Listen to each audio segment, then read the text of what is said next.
Epic Games have just released a major update here in Fortnite Chapter 3, and it's so game changing. We're talking about the Stinger SMG receiving a hard nerf. On top of that, the MK7 has received a nerf, and one of the shotguns has been buffed. In this video, I'm going to be bringing you all of the stats, as well as giving you my personal recommendations on what you should carry in your loadout. Let's hop straight into it. So the MK7 has been nerfed. It says one of the major concerns of players has been the power of the MK7 assault rifle. The MK7 is easily the most used weapon in the game, and players were asking Epic Games to nerf the weapon. The MK7 AOR has now been nerfed, with the MK7 damage being slightly decreased. Epic Games didn't mention the new AOR damage values, but thanks to the data miner HypeX, we know the new damage numbers of the popular AOR, and basically all that you need to know is that every rarity is now doing 1 less damage per shot. So the grey rarity used to do 21 damage per shot and now does 20, so it's only been slightly decreased by 1 damage per shot, which is not completely game changing, but you will notice it. Okay, trust me, it might only be 1 damage, but that's 3 damage over 3 shots, which is actually significant when we're talking about a gun that can fire this fast. On top of that, we're going to look at the Stinger SMG damage being reduced. Okay, so it says one of the other weapons in Chapter 3 Season 1 that needed a nerf through a damage reduction is the Stinger SMG. Here are the before and after damage values thanks to HypeX.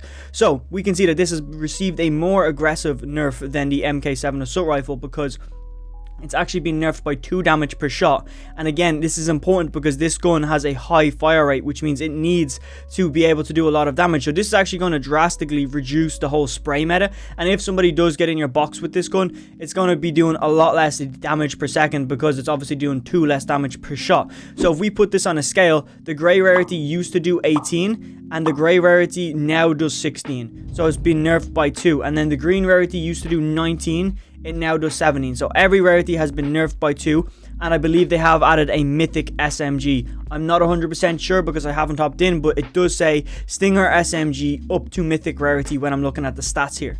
Also, the auto shotgun has received a buff. Okay, so it's received a reload speed increase, which is something that I'm sure everybody's happy with, but does it make it good enough to use it instead of the striker shotgun? So let's read it. Okay, it says players are still asking Epic to add the pump back.